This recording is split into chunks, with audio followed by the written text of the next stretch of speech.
Los años de peregrinación del chico sin color, de Haruki Murakami. Capítulo 2. Ocurrió durante las vacaciones del segundo curso, y a partir de ese verano, la vida de Tsukuru Tasaki sufrió una transformación. Del mismo modo que, en las crestas escarpadas, la flora sufre transmutaciones que modifican su aspecto. Al empezar las vacaciones, hizo la maleta. Como siempre, metió en ella 4 cosas y subió al tren bala. Una vez en Nagoya, al llegar a casa, descansó un rato y llamó a sus 4 amigos, pero no pudo contactar con ninguno. Le dijeron que los 4 habían salido. Concluyó que seguramente habían ido juntos a alguna parte. Dejó un mensaje a los familiares que atendieron sus llamadas y salió solo a dar una vuelta. Para matar el tiempo, entró en el cine de unas galerías comerciales y vio una película que no le apetecía ver especialmente. De vuelta en casa, después de cenar con su familia, volvió a llamar a la casa de los 4. Aún no habían regresado. Al día siguiente, antes del mediodía, volvió a telefonear, pero todos seguían ausentes. Dejó otra vez el recado de que lo llamasen cuando volvieran. Sí, entendido. Ya se lo comunicaré, le decían los familiares, pero en sus voces percibió algo que lo dejó preocupado.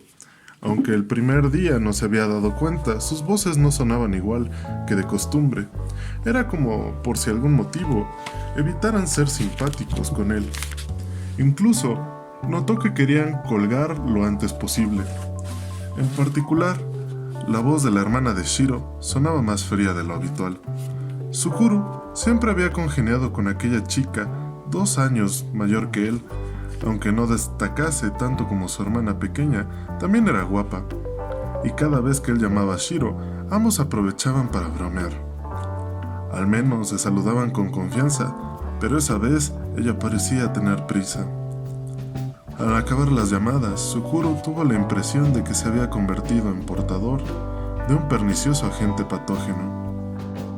Quizás mientras yo no estaba había ocurrido algo, pensó, algo que ha provocado que la gente quiera guardar las distancias conmigo. Se dijo que debía de ser algo incómodo y adverso, sin embargo, por más vueltas que le dio, no se le ocurrió que podía ser. Sentía lo mismo que si se hubiera tragado un pedazo de algo que no debía de haber tragado. No podía regurgitarlo ni digerirlo. Ese día se quedó en casa, sin salir en ningún momento, a la espera de que lo llamaran. Intentó concentrarse en alguna cosa, pero fue inútil. Les había repetido a los familiares de sus amigos que estaba de regreso en Nagoya. Si todo hubiera ido bien, sus amigos le habrían devuelto de inmediato la llamada y en ese instante estaría escuchando sus voces llenas de vitalidad. Pero el teléfono guardaba un silencio obstinado. Ya de noche, le entraron ganas de volver a llamar, pero se lo pensó 2 veces y desistió. A lo mejor en realidad, todos se encontraban en sus casas. Quizá solo fingían que estaban ausentes porque no querían ponerse al aparato. Puede que hubieran pedido a sus familias que si Tsukuru Tasaki llamaba, le dijeran que no estaba. Por eso, los familiares le habían hablado en aquel tono, un tanto áspero. ¿Pero por qué? No se le ocurría ningún motivo. Se habían visto por última vez durante un fin de semana de mayo, y los 4 lo acompañaron hasta la estación cuando él tuvo que regresar a Tokio. Le dijeron adiós gesticulando con grandes aspivamentos frente a las ventanillas del tren, igual que si se despidieran de un soldado que partiera al frente en tierras lejanas. Poco después, Tsukuru había enviado varias cartas a Ao desde Tokio. Como a Shiro no se le daban bien los ordenadores, todos se comunicaban por cartas. Ao desempeñaba la función de intermediario. Él recibía las cartas y las ponía en circulación entre el resto de los miembros del grupo. Así Tsukuru se ahorraba el trabajo de tener que escribir 4 cartas parecidas, una para cada uno. Básicamente les contaba su vida en la capital, las cosas que veía, las experiencias que vivía y lo que sentía. Pero vea lo que vea, haga lo que haga, siempre pienso lo estupendo que sería tenerlos a todos a mi lado. Eso lo sentía de verdad. Sin embargo, no decía gran cosa más. Ellos también le enviaban cartas que habían escrito juntos, pero Sukuro no había detectado en ellas ningún signo de contrariedad, ningún matiz negativo. Solo le relataban lo que hacían en Nagoya. Parecía que disfrutaban mucho de la vida universitaria en su ciudad natal. Le contaban, por ejemplo, que Ao se había comprado un Honda Accord de segunda mano. En los asientos traseros había una mancha de lo que parecía ser meado de perro, y que los 4 habían ido de excursión al lago Vigo en coche. Tiene suficiente espacio para los 5, siempre y cuando ninguno engorde excesivamente. Es una pena que no estés aquí. Tenemos muchas ganas de volverte a ver en verano, concluía. A Sukuro le parecía que lo decían de corazón. Esa noche le costó conciliar el sueño. Estaba inquieto y su mente se veía asaltada por distintos pensamientos. En realidad, era un único pensamiento que adoptaba distintas formas. Sukuro daba vueltas y más vueltas alrededor de un mismo punto, como una persona desorientada. Para cuando se daba cuenta volvía a hallarse en el mismo lugar, y al cabo de un rato, las ideas ya no iban ni hacia delante ni hacia atrás, como un tornillo cuya cabeza tiene la ranura desgastada. Estuvo desvelado hasta las 4 de la madrugada, y luego se durmió y se despertó pasadas las 6. No tenía hambre. Bebió un vaso de zumo de naranja y sintió una ligera náusea. A su familia le preocupó que de repente hubiera perdido el apetito, pero él les contestó que no era nada, que solo tenía el estómago un tanto revuelto. Tampoco ese día salió de casa. Se pasó la mañana leyendo, tumbado, frente al teléfono, o mejor dicho, intentando leer. Por la tarde, probó a llamar una vez más a sus amigos. Lo hizo a su pesar, pero no podía seguir esperando. La impaciencia y el malestar le consumían. El resultado fue el mismo. Los familiares de sus amigos le dijeron que estos no estaban en casa, bien con frialdad, bien como si lo lamentaran mucho, bien en un tono excesivamente neutro. Sukuro les dio las gracias, breve pero educadamente, y colgó. Esta vez no les pidió que les transmitiera ningún mensaje. Se dijo, para sus adentros, que igual que él, no soportaba que aquella situación se prolongase. Llegaría un momento en el que ellos también se hartarían de fingir que no estaban en casa. Por lo menos, los que atendían las llamadas acabarían enfadándose. Eso suponía Sukuro. Si seguía llamando, sin duda, obtendrían alguna reacción. Tal y como imaginaba, pasadas las 8, Ao lo telefoneó. «Lo siento, pero no queremos que vuelvas a llamarnos», le dijo Ao. No hubo preámbulo, ni un hola, ni un ¿qué tal?, ni mucho menos un ¿cuánto tiempo? El «lo siento» fue la única cortesía que salió de su boca. Sukuro tomó aliento, repitió mentalmente las palabras de Ao y les dio vuelta a toda prisa. Intentó detectar alguna emoción en su voz. En su entonación, pero no era más que un aviso leído en voz alta, pura formalidad. No había cabida para las emociones. «Si me decís que no querés que os llame, no lo haré, por supuesto», contestó Sukuro. Las palabras salieron casi automáticamente de su boca. Pretendía decirlo en tono sereno, pero su propia voz le pareció la de un desconocido. La voz de alguien que vive en una ciudad lejana y que no ha visto ni una sola vez y que jamás verá a su interlocutor. «Eso es, por favor, no vuelvas a llamarnos», replicó Ao. No pretendía molestar a nadie, dijo Sukuro. Ao soltó lo que parecía un suspiro y a la vez un gemido de asentimiento. «Pero me gustaría saber por qué», añadió Sukuro. «Yo no puedo decírtelo», dijo Ao. «Entonces, ¿quién?». Al otro lado de la línea se hizo un silencio denso como un muro de piedra. Ao resopló por la nariz. Sukuro esperó. Le parecía estar viendo la nariz carnosa y chata de su amigo. «Me imagino que, si lo piensas por ti mismo, sabrás por qué», dijo finalmente Ao. Sukuru se quedó mudo. ¿Pero qué está diciendo? Que lo piense por mí mismo. ¿Qué más puedo pensar? Si pensara con más intensidad, perdería el juicio. Lamento esta situación, le dijo. Los 4 pensáis lo mismo. Sí, todos lo lamentan. Venga, ¿qué pasa? Insistió Sukuru. Piénsalo por ti mismo, repitió Ao. Sukuru creyó detectar un suspiro, o quizá un resoplido, de rabia o de tristeza, o de ambas cosas a la vez, pero fue muy breve. La comunicación se cortó antes de que Sukuru se le ocurriera qué más decir. ¿Eso fue todo? ¿No te dijo nada más?, quiso saber Sara. Fue una conversación muy breve, concisa. No se puede reproducir con mayor precisión, dijo Sukuru. Seguían en el bar, sentados, a una pequeña mesa. ¿Tuviste más oportunidades de hablar de eso con él y con los otros 3? Preguntó Sara. Sukuru negó con la cabeza. No volví a hablar con ninguno de ellos. Sara entrecerró los ojos, escrutándolo. Era como si contemplara un paisaje que rompiera con las leyes de la física. ¿Con ninguno? No he vuelto a verlos ni hablado con ellos. Pero no quería saber por qué te habían echado de repente del grupo. Me es difícil explicártelo. Ya me daba todo igual. Me cerraron bruscamente la puerta y no volvieron a dejarme entrar. Y ni siquiera me dijeron por qué. Me resigné.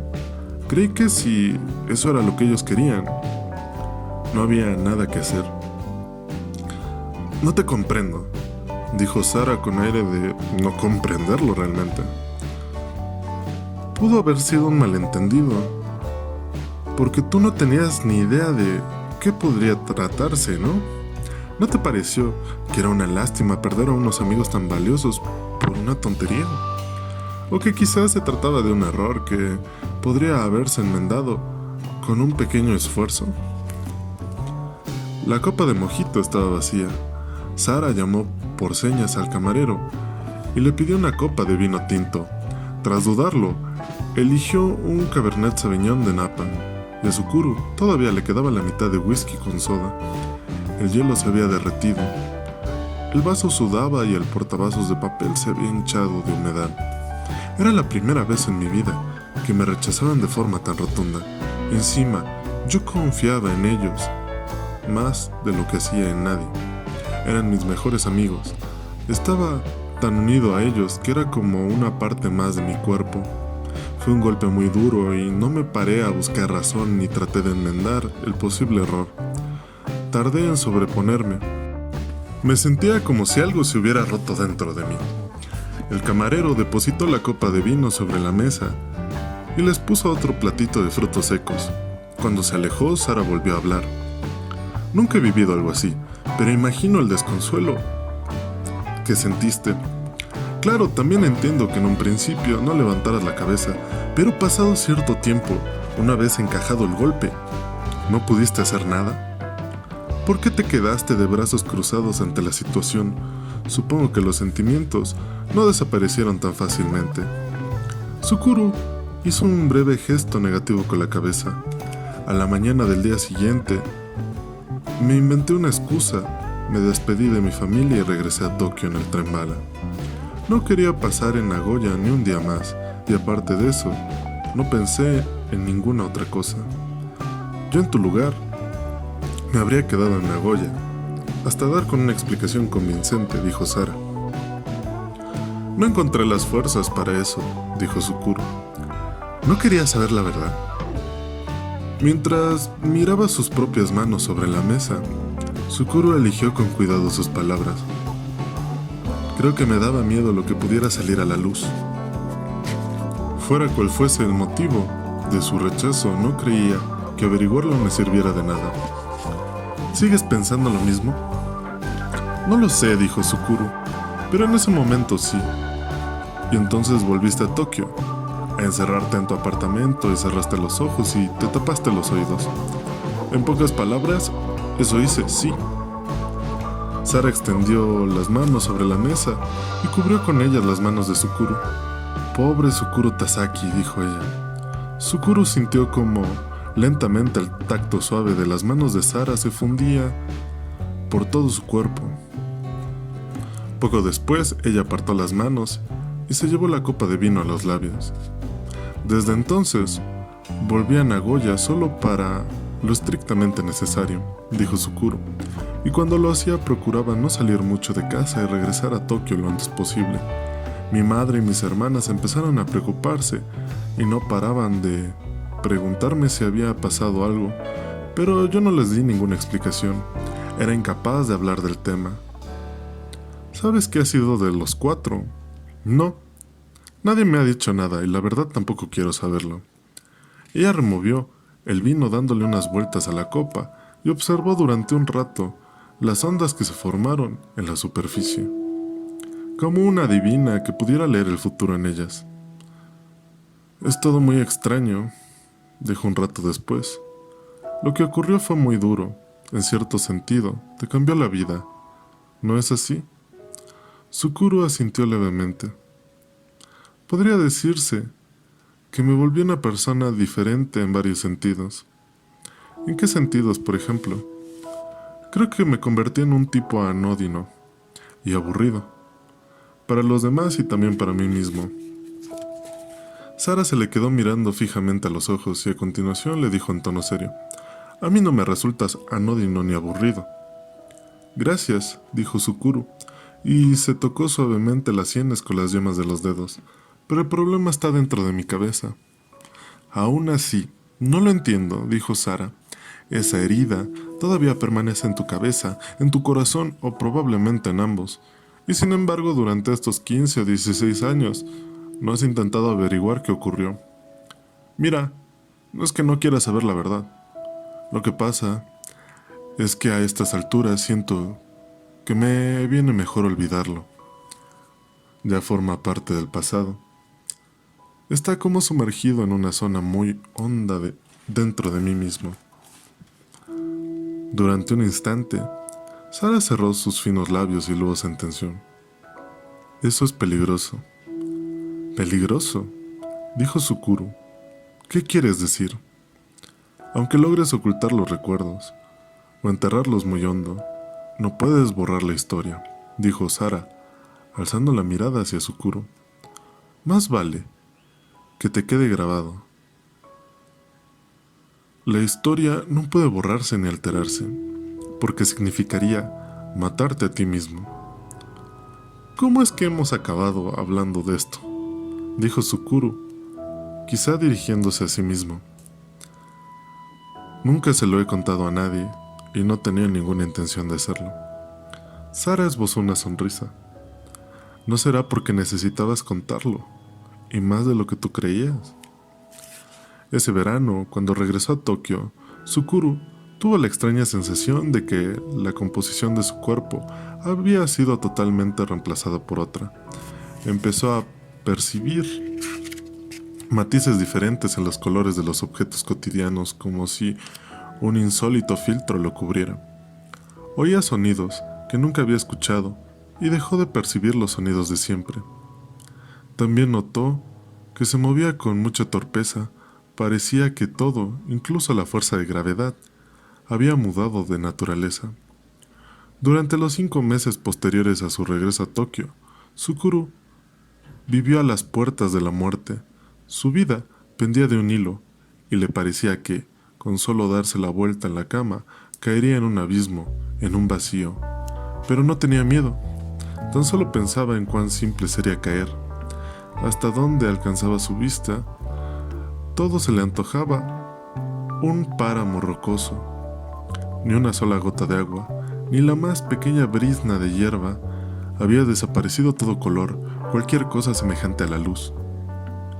No había sol, luna ni estrellas. Probablemente ni siquiera hubiese norte ni sur, este ni oeste. Cada cierto tiempo, un enigmático crepúsculo reemplazaba la oscuridad infinita, pero ésta siempre regresaba. Se hallaba en los últimos confines, habitables por cualquier ser humano. Al mismo tiempo, de vez en cuando, también había vida. Durante el crepúsculo, Pájaros de picos afilados como cuchillos venían y le desgarraban sin piedad la carne. Cuando las tinieblas cubrían la tierra, las aves se marchaban y los huecos que había dejado en su carne iban llenándose en silencio de otra materia. Un sucedáneo de carne que no era en absoluto carne.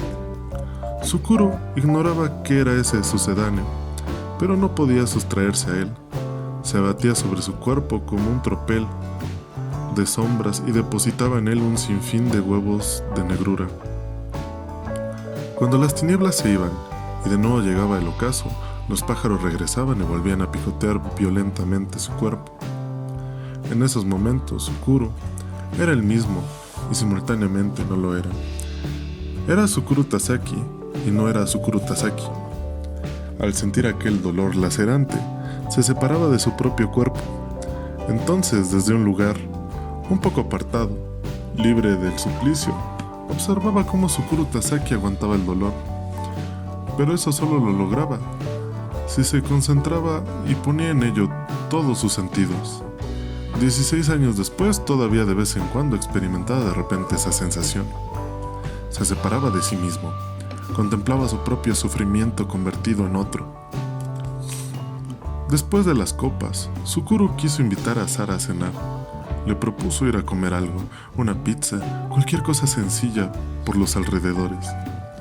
«Todavía no tengo hambre», le contestó Sara. «Entonces, ¿por qué no vamos a mi casa?» «Lo siento, pero hoy no me apetece», dijo ella, con cierto apuro, pero con ánimo de dejar las cosas claras. «¿No será porque te he aburrido con mis historias?», preguntó Sukuro. Ella exhaló un brevísimo suspiro. «No, no.